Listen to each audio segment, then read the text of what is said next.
Okay, as people are coming in, we're going to start the next session, which is our forum session. This one, the topic is on living together in disrupting times, community and intergenerational learning. This session is supposed to combine all three disciplines together, and we will have questions and interactive polls that correspond to all of these streams we have at this conference. I will be the moderator for this session, and I am joined by our respondent, Dr. Monty Satyadharma. Dr. Satyadharma is a clinical psychologist who has been teaching psychology at Tarumanagara University since 1994. He was one of the founders of the Department of Psychology at the university and served as Dean of Psychology, Vice Rector, and Rector of the university. Dr. Satyadharma is also on the board of directors for IAFOR, and we are very happy to have him here today. Thank you, Melina. And okay, starting this session, I will like to ask Dr. Satyadharma to give us a brief introduction to the topic and why we are discussing this today. We are talking about living together in disrupting times, the community and intergenerational learning. It's also related to the AI, I think, to the lots of conflicts in the world at this moment. But I think conflict has been going on for centuries over the world. Only recently we are talking about the technological, the modernization of fast changing technology, but probably it has been centuries. There are lots of new inventions which make people have get more adjusted in a new style of life. Thank you, Monty. So how this session goes, we have an hour.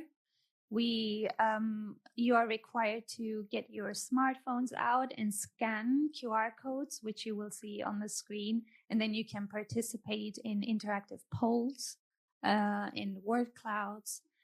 We can see your answers in real time popping up on the screen. We have a few questions, and we're going to ask you to form groups, hopefully with somebody who you haven't met yet, hopefully somebody who's not from your country, doesn't speak your language. And then you will discuss things in your group, and then you will share it in front of everyone.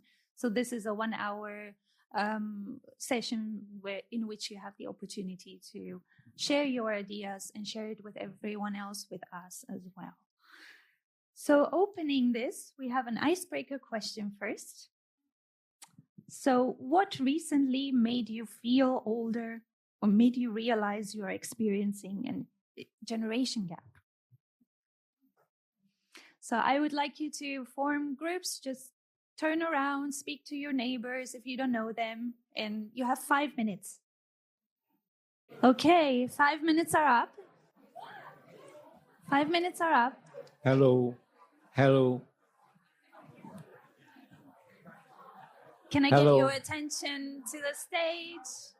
Come back to us.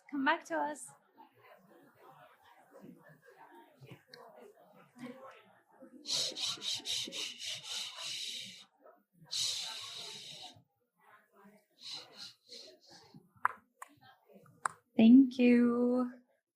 Please come back to us, to the stage. Thank you. Okay.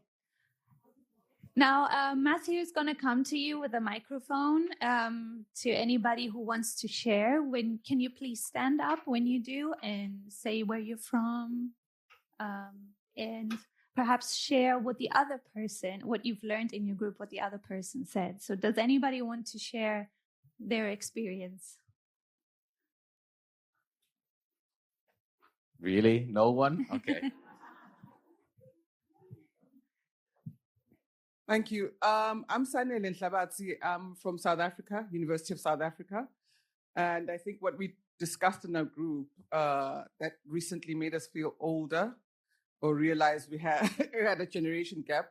One of the key issues is, it's not just my context, but when we were younger, mental health was not something you talked about or something that was,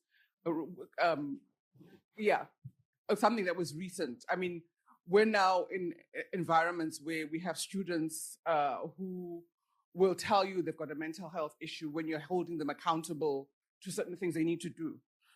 And mental health is a real issue, but in our generation, it was like you just get on with it. But this generation, that is actually something that you actually need to engage with. So that's different. Do you have trouble engaging with that? To a certain extent, it's a challenge because I'm not a psychologist. I'm not trained to deal with. I can't assess whether somebody actually has a mental health issue or they're using it as an excuse not to be held accountable for something they need to do. So I think there is an element of training that as academics we need to get to actually deal with that. The younger students we're dealing with, because that is an issue that they put forward. Mm-hmm. Thank you. Anybody else feeling old?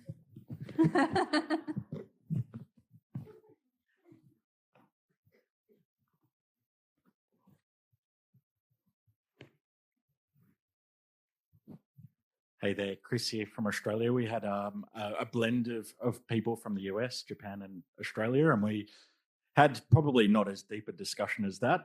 We spoke a little bit more about some of the common things that we noticed, such as clothing changes. Music was a big one. Same, but a little bit different across the different countries, and a lot around the youth making their own language and not being able to understand it in any way, shape or form. K-pop was mentioned across the 3 different countries and how it's absolutely exploded in the space with the younger mobs. So, just a really good chats. And I guess, it was interesting to see some common themes across the different countries. Nice. Anybody else? Okay.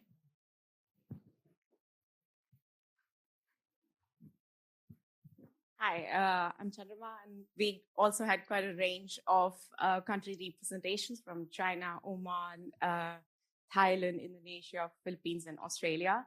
And one of the common themes was also definitely the change in language and how quickly it is changing. So even though we all share the same format and same grammar, the slangs are changing so quickly that it's becoming inaccessible to reach them. And the second was also work ethics. There's a constant preservation from the youth of their own time and their own ability to maintain what they can do. But we felt like the previous generation was a bit more compliant, less direct, was willing to follow the hierarchy, but now it's a bit more fluid at work, which is also nice, but sometimes hard for older generation to navigate, and definitely technology. And that's something that's always harder to catch up on. So the key points. Thank you. So it seems like just communication lines with the generations is getting harder. Monty, do you want to comment on these answers? Yes, I agree about wordings, new words. I'm teaching in the university, and there are words and there are terms. Sometimes my student asks me, "What is that?" I don't understand. It's an old term. And then what is the new term? I don't understand the new term. And there have been new terms, new words in Indonesian language. They are so fast developing, which I don't know. And then I try to discuss. Sometimes I discuss with my students what it is all about, and then specifically in the non-official language, in daily conversation. And yes, music is one part of that. I'm a lover of classical music, but when I talk about classical music, my students say, "What kind of music is that?" That's sleepy music. That's music for you to feel bored, to feel there is no words, there's nothing, no story about that. But that's a generation gap. what recently made me feel older is basically physical. I'm 67 right now, and I used to swim like 3,500 to 5,000 meters on daily basis. But right now, I probably could only swim like 2,000, 2,500. And then more than that, probably I will experience. Huh? Still a lot, Monty. No, it's less than half. And then the speed is also reduced. And then if I try more than that, and probably I would experience cramp, or I feel uneasy about that. That's more physical. But also eyes, my eyes, because recently after primarily during the COVID, we use a lot of laptop, and then there are lots of problematic with my eyesight right now. And then the problem is that I work as art therapist, as painters, and that's create some problems for me for that. That's what made me feel older. And also climbing stairs. In Japan, there are lots of climbing stairs, and then I used to climb the podium in a stadium, running and then carrying people. Right now, I cannot do anymore. So that's physical and also social gap. But let me tell you a bit about my background. Talking about the generation gap. I used to live, and I used to live, and I was raised up in a 4-generation family house, in-house. So in my house, there were my parents, my grandparents, my great-grandparents. So what was the benefit of that, the advantage of that? So I understand about traditional culture. I spend some time with my great-grandparents, asking them about the folk tales. So I understand about many folk tales from Indonesia, which you cannot get it from the book. And then the tradition, there are different style of tradition. So that is the advantage. And like I said, right now we are struggling with the AI, but at that time, we were struggling with, for example, TV, the digital television. That was new. I experienced a black and white television, and then when it started to change to color television and then digital, and they didn't know what to do with it, and I didn't know that either. I have to learn on using the digital. So that is the advantage of living together in a different generation. But right now, what I found in numbers of family problems, because I'm also a consultant for family psychology, family therapy, there are lots of conflicts between parents and children because of the generation gap.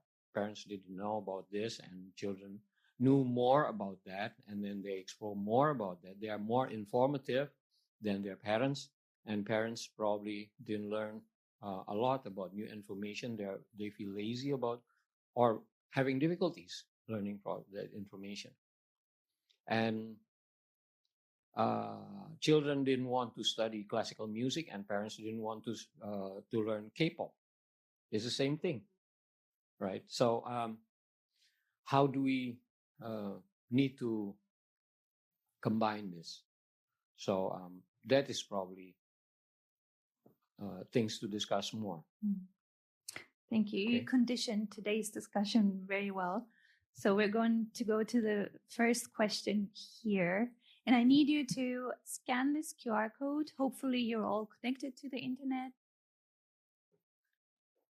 And then you will be able to input your answers to the question. What human values have changed in society according to your everyday life experience?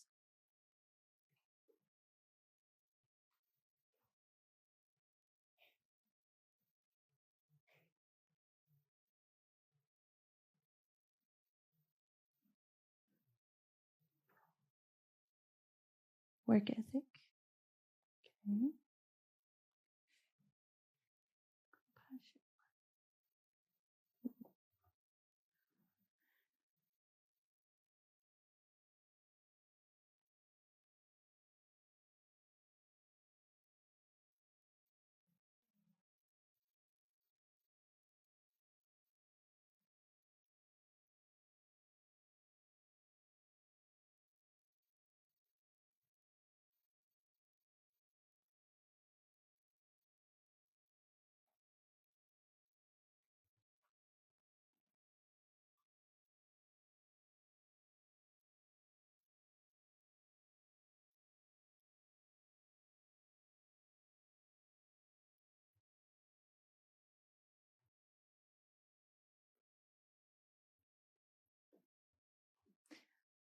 Okay, respect seems to be a big word there.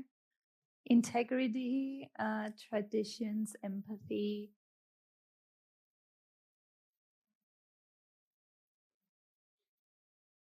The value of being human, self-esteem. There's a lot of psychological issues there. Happiness, self-centeredness, work-life balance, marriage. Okay, individualism.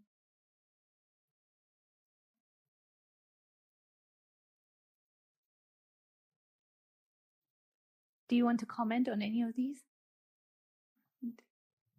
Yes, empathy is general concept introduced by Carl Rogers. It's easy to talk, but it's difficult to apply. Everyone knows what empathy is all about, but people in my country, they tend to mix up between empathy and sympathy. If someone is suffering, they want to contribute something, money, that is more sympathy. In a way, contributing for, sorry to say, a beggar, for example, it's showing also how powerful you are. You can give to other people, but some people consider that's a part of sharing, ability to share if you can share more. But underneath human unconsciousness, there is also willing to show superiority to other people. So it's a very difficult concept of empathy. The good way to explain about empathy is probably if you are in the theater. I used to work with one of the Indonesian theater, to act, to play someone's role. That's empathy. And in psychology, in family therapy, we also use to increase the empathy by changing roles in the family. So the best way to learn empathy is trying to act as trying to be actresses. Now the problem is those are the actresses, the actors. They're good about empathizing, about taking the role of a figure in the movie, but not necessarily they're good in empathizing their own life. So theater and real life is very different. But I think drama therapy or theatrical way, or what we call it in psychology is role playing, is very good to increase empathy. Now, respect. There are lots of problems in respect in Indonesia because of the uplifting of the freedom and the feudalism and so forth. They consider respect, for example, children respect to teachers. They're considered feudal. They don't want to do it anymore.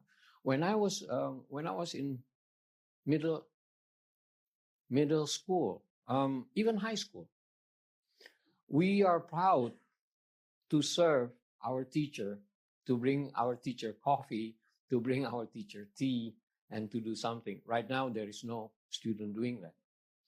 It's like feudalism to the teacher. The teacher is like boss. But also at home,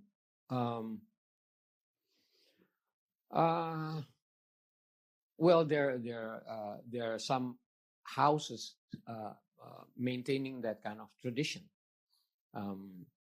keeping that tradition. But many children, many students also say to their peers, "What's the point of doing that? It's unnecessarily doing that." We used to say to mom and dad, to our parents, we'll be going here, we'll be going there, and then we'll return on a certain hour. And like here, it's probably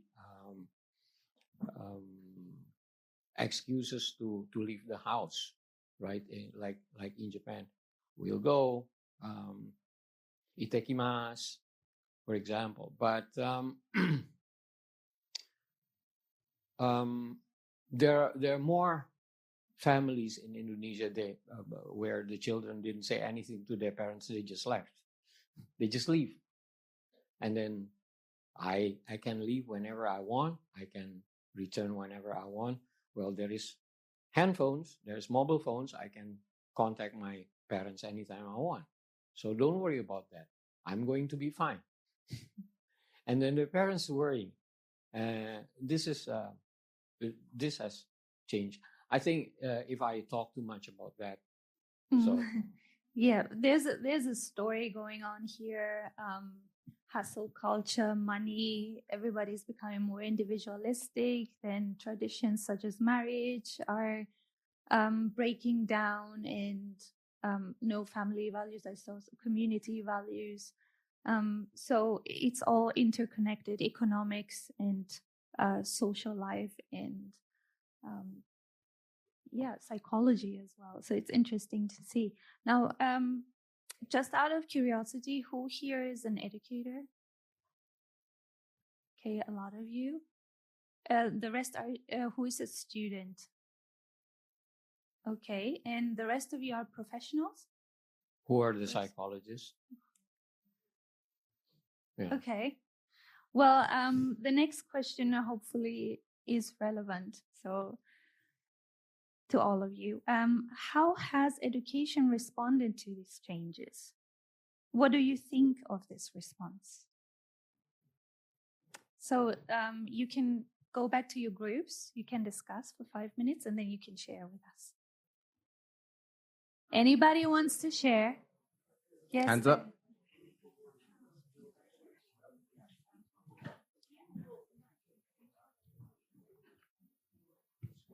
Good morning. I'm Grace from the Philippines.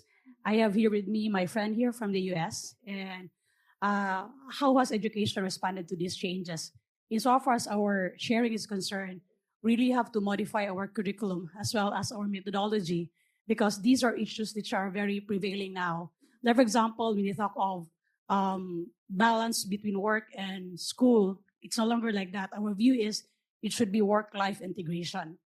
And in her case, with my friend here, most of the students are professionals also. So they have the tendency to somehow shop for schools. So in short, the school must also listen to feedback mechanism in such a way that they will be able to adjust not only as to the content, but also the needs and the needs of their students also. And it's also important that we give value on competitive advantage, because if you're the administrator, you always make it a point that you have something to offer that the others don't have. And that is very essential, not only for giving quality education, but also for sustainability. Thank you very much. So your answer is that all these things that you described that education should do, they're not doing it now. That's a response. Some are doing it, but in our country, you have to be honest. We are still it's a work in progress. I think not only our country, but even other countries also share the same sentiment. It's a work in progress. Thank you very much. Anybody else? I want to reiterate the question is how has education responded to these changes, not how it should respond. Thank you. My name is Samantha Atkinson. I'm from Canada. I think, and I'm going to speak from the context of K-12 education because I'm in K-12 and I'm not in university. I think in a lot of ways, especially how we go about assessment in K-12 education, we have made significant changes. So many of you guys can speak to the fact that back in the days, time immemorial, we would read a book and for the past 20, 30 pages, there's not one picture. You have to form imagination of what you're doing. Our kids today don't have that luxury of following a theme without images. They live in a technological world and we have to meet them in that world. And I feel like in K-12, we have made significant changes in how we incorporate technology in our curriculum, how we utilize technology for assessment, not just for instruction, but also for assessment. Like in my school district, we pay a lot of emphasis on trades because there's a skill demand, there's a skill deficit in Canada. So while university education is absolutely important, there's also a demand for trades. And we have set up our programs in such a way that our students can be streamlined to trades, and they're getting that they're getting that initial training while they're still in grade 12 or grade 11, so that they can meet the demand of what society needs. But not only that, there are students who have different impairments, and having those assistive technologies in classrooms and making sure that they are not feeling left behind. So the diversity in the classroom is taken care of using various UDL approaches and so on. So I feel like in a lot of ways, while we have not exhausted all the possible grounds to cover, I feel like in education, we're making some response to what the consumers that we have in front of us, put it that way. Mm-hmm. Yeah. What values do you promote with these changes? Like showing more pictures, what does that help with? Well, explain what you mean when you say showing more pictures. So like adjusting your textbooks or whatever to what the younger generations need to keep their attention or to learn better. What values does that help with? The thing is, I feel like our generation, well, the generation of today, they're more visual learners. So it's not even so much of using a whole lot of textbook, but it's kind of like giving them, let them use the technology to show their learning. So instead of saying, okay, my student must write this test and they must get this %, you try to be more flexible in your approach in your assessment while still meeting core and curricular competencies, right? So it doesn't have to be that this entire class have to write a 30-page essay or sit and complete 30 questions or whatever, but you give flexibility, making sure at the end of the day, the same theme or the same core curriculum or the same curricular competence is being assessed uniformly. So at the end of the day, it calls upon us as educators to be more thorough and more intentional in what we are assessing, but it also asks of us to be more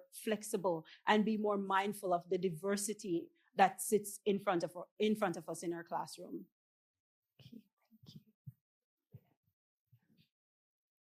We're in the same group, and just to follow on, including pictures and everything is responding to the way that students learn now. They learn differently from the way we used to learn in the past.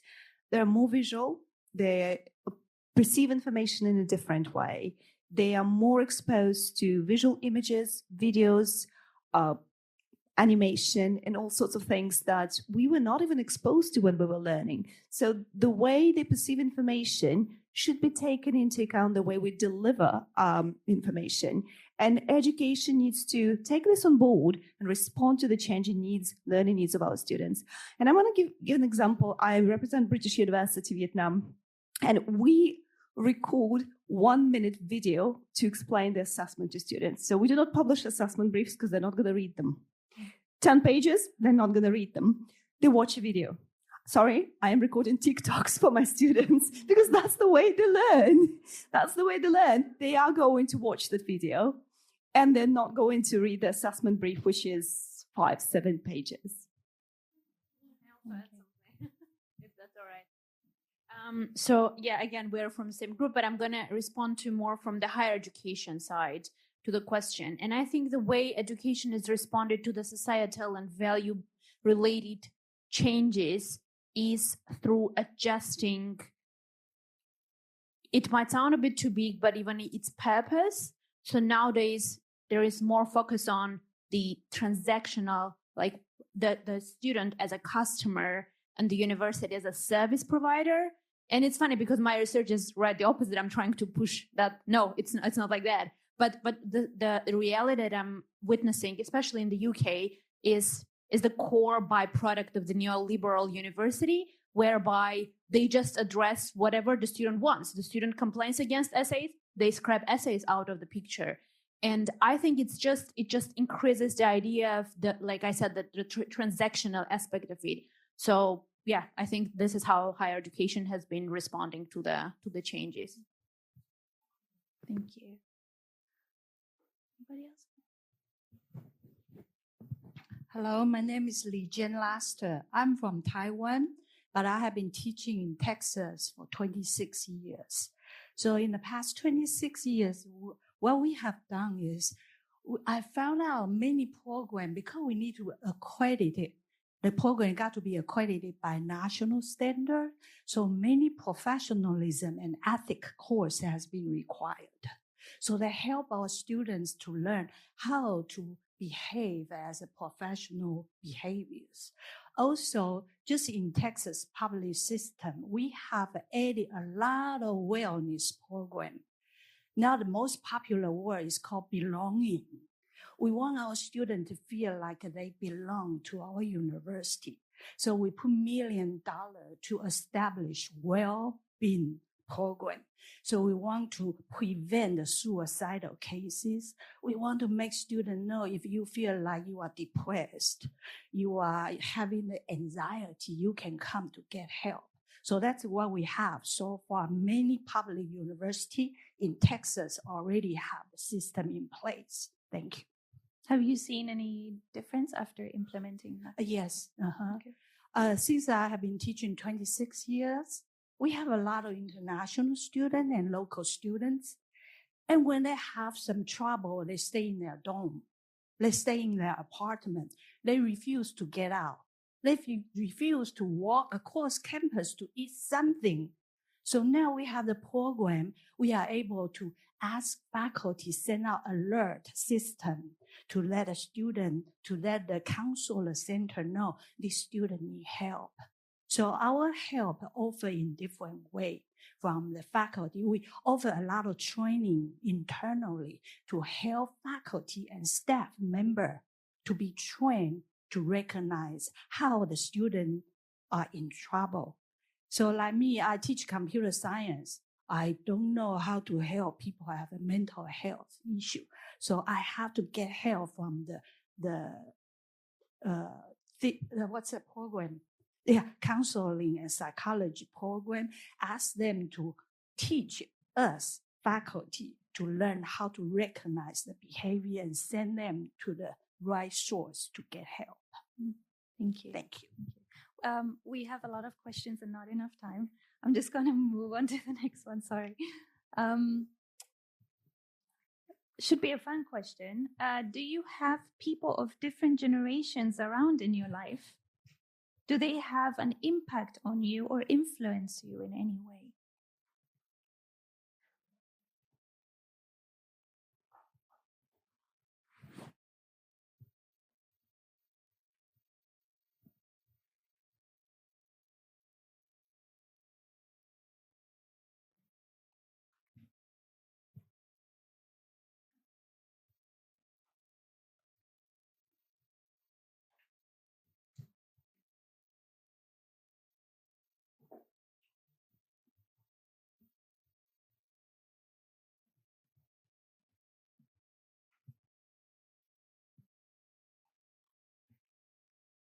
Okay, so I think that's a clear answer.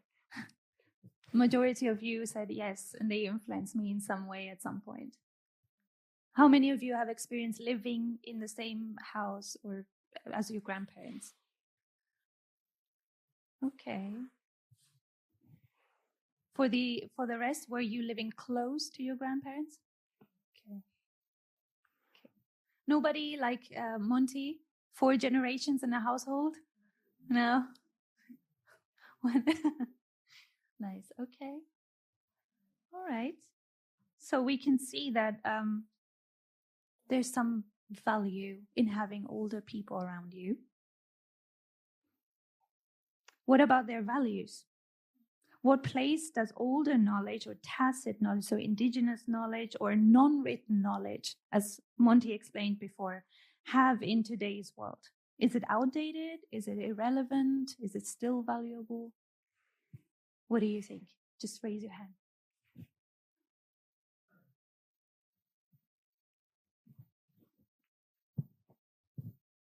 Good morning, I'm Russell from the Philippines, and I've been working with students. I've been their advisor, their teacher, and also their professor.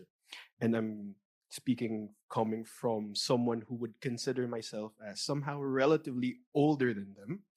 And a lot of us would often see that there is a big disparity with what the younger generation know and what we know in this context, especially that this particular disparity tends to label younger people as somehow less competent in terms of these different abilities. We tend to associate Generation Z people as somewhat lazier or somewhat less engaged, and at the same time, less socially competent. And to some extent, we often see them as someone who engages in brain rot content and whatnot, 6'7". So because of that, we now get bigger disparities. But from my experience, there is beauty in this collaborative space, because even if they see that what I impart is different from their experience, we tend to be able to collaborate on that particular aspect because they're very much adept in these digital skills. But at the same time, since they have a challenge when it comes to regulating their emotions, learning how to collaborate, learning how to talk with difficult conversations, that's where I come in. With my experience, with me being able to learn from my previous generations, wherein I was held to a stricter standard, learning how to stand on my own, learning to talk about these difficult situations, I get to impart it to them. And as a result, it now produces that kind of experiential learning wherein they get to maximize both their existing digital knowledge while complementing it with all of these cultural knowledge that I was able to impart. And as a result, we do get to produce much beautiful outputs, especially in projects, in school activities, and just any kind of initiative that we collaborate on. Thank you. There's a hand. Is that right?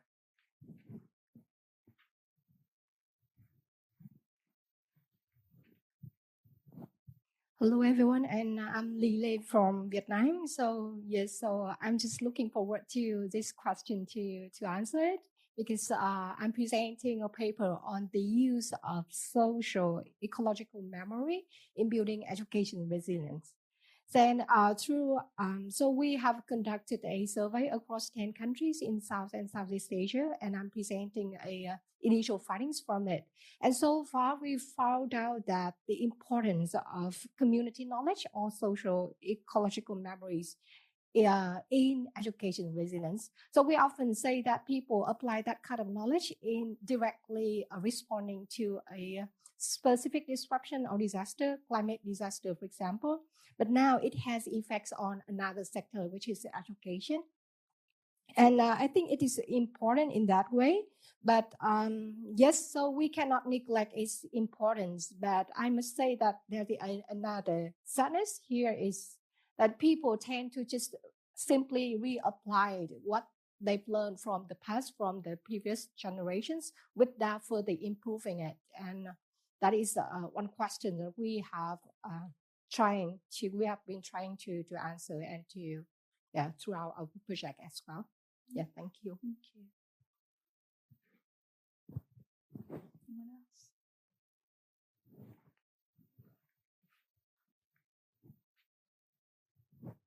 So, in Canada, there is a big move for truth and reconciliation. And I can speak specifically with regards to Indigenous people of Canada. So I worked in an Indigenous school as a vice principal for 2 years. And what I've learned from that community is the need for reciprocity and connectivity and all of that. And I feel like without First Peoples knowledge or the knowledge of the elders, the move for truth and reconciliation today that we're even trying to embrace more so in schools, like in school district, and making sure that education is equitable and accessible for all Indigenous students. I feel like we wouldn't have reached where we are today if we hadn't incorporated the knowledge of the elders, in a lot of ways, it's tacit knowledge, it's oral knowledge, but just having the deference towards it and recognizing that this is what is uniquely them, what it's their identities entrenched in that, and just making spaces for students in that capacity. I feel like we wouldn't have been at this point we are today if we had not given the right frame of reference to older knowledge, so to speak. Thank you. One more. And then.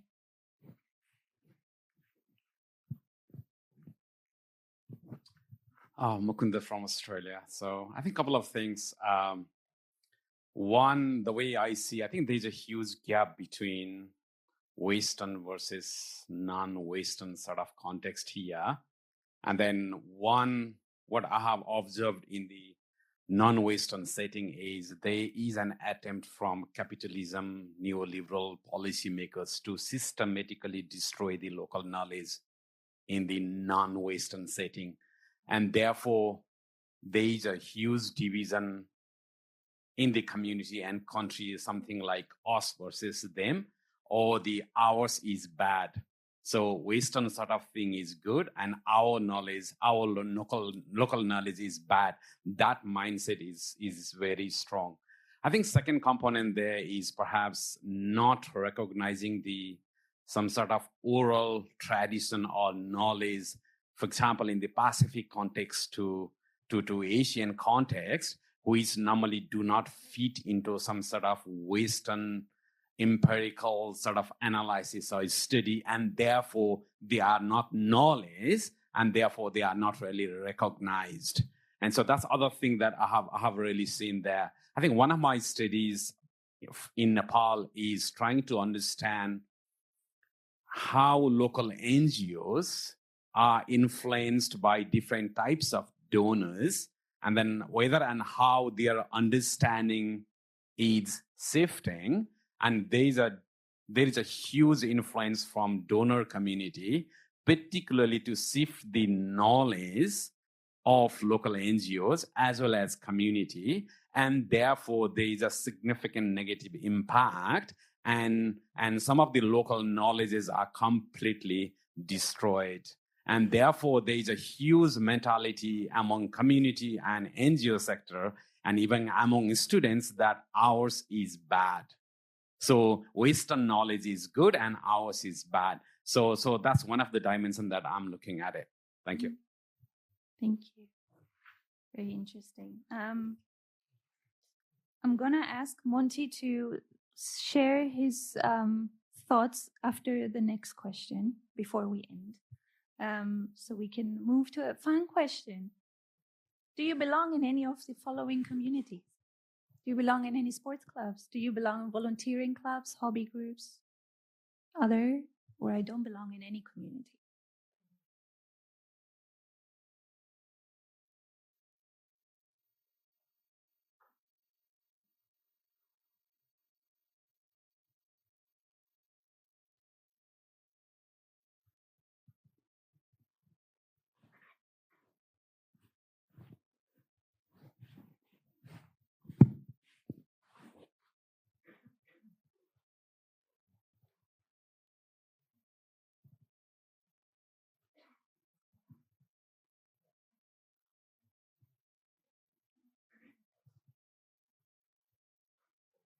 Okay, it's nice to see a lot of people volunteering.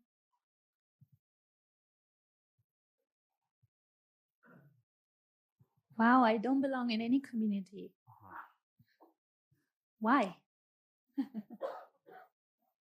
You too busy? Too busy with life?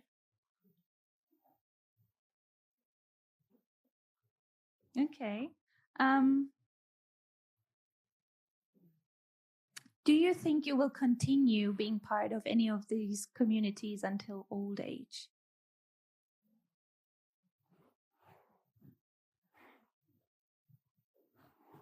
Are there any older people with you in your clubs, in your communities?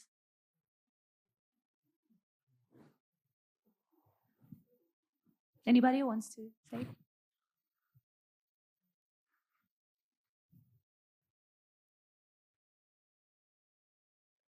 There are no older people with you? No? That is very sad. When you're volunteering, are you volunteering for older people? Oh.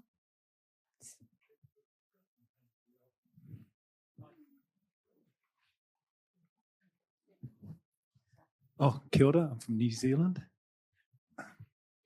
My name is Wati, so you can call me Wati. I'm from a Rauawa charitable trust, and I'm one of the trustees. We have quite a lot of, and I'm a volunteer to their trust. We have a lot of volunteers in our trust, and they're over 90, get on to the 100 years. They might make the 100, but that they contribute quite a lot to our trust and to the local community through their volunteer work. So I think as a, dare I say it, a 76-year-old, I think we have some use in the community by just getting involved as a volunteer. Thank you. Do you have any young people volunteering? Oh, yes. Oh, no, we don't. Yes, we do have some. During the school holidays, there are some, what we call rangatahi, younger people, come and do some, like wash the windows and clean the cars and do the gardens, that sort of stuff, and that's for volunteers. Mm-hmm. Okay. Nice to hear. Everybody else is staying in their groups? Oh, Matthew. Hi, my name is Elif. I'm from Istanbul, a psychologist from Istanbul, Turkey. I teach at a university, but I also volunteer at a foundation for children, youth 11 to 18. But when you work with youth, you work with their parents, family, younger siblings, in schools all together. While volunteering there is absolutely amazing, and you have all ages, all from very small to very old. What I wanted to share with you was actually after volunteering to help children in disaster zones. There was a big earthquake in Turkey a couple of years back.